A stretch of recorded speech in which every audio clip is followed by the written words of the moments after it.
بسم اللہ الرحمن الرحیم۔ السلام علیکم۔ قضاء و قدر۔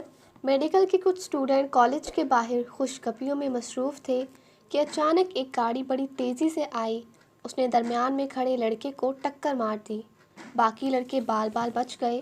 جس لڑکے کو چوٹ لگی تھی اسے فوری ہسپتال منتقل کر دیا گیا۔ چونکہ وہ میڈیکل کا اسٹوڈنٹ تھا اس لیے اس کے باقی ساتھی بھی پہنچ گئے۔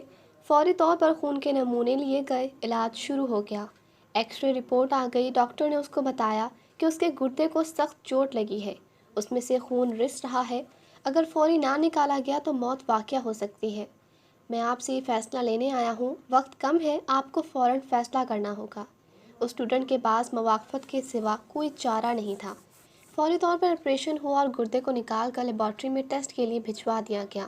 2-3 دن گزرے، اسٹوڈنٹ ابھی تک اپنے بیڈ پر ہی تھا کہ وہ ڈاکٹر جس نے لڑکے کا آپریشن کیا تھا مسکراتا ہوا اس کے پاس آیا۔ ڈاکٹر نے کہا کہ کیا کبھی تم نے قضاء و قدر کے بارے میں سنا ہے؟ اسٹوڈنٹ نے کہا یہ تو درست ہے کہ ہم قضاء و قدر پر یقین رکھتے ہیں، لیکن میرا نقصان کچھ زیادہ ہی ہو چکا ہے۔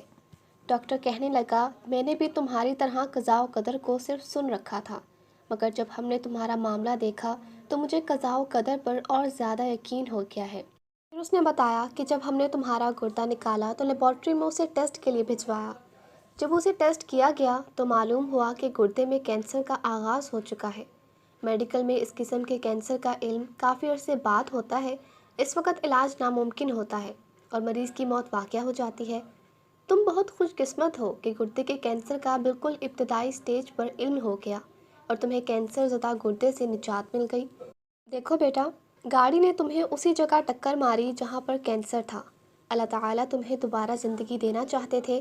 بلا شبہ یہ قضاء و قدر تھی کہ تم اس بلڈنگ کے نیچے کھڑے ہوئے اور پھر گاڑی نے اتنے سارے لڑکوں میں صرف تمہیں ہی ٹکر ماری۔ یاد رکھو، اللہ تعالیٰ اپنے بندوں کے ساتھ ماں باپ سے بھی کہیں زیادہ مہربان ہے، اور ہمارے ساتھ جو بھی معاملات ہوتے ہیں وہ اللہ کی مرضی سے ہوتے ہیں۔ اس لیے انسان کو اللہ کا ہر حال میں شکر ادا کرنا چاہیے، کیونکہ اللہ جو بھی کرتا ہے ہمارے بھلے کے لیے کرتا ہے۔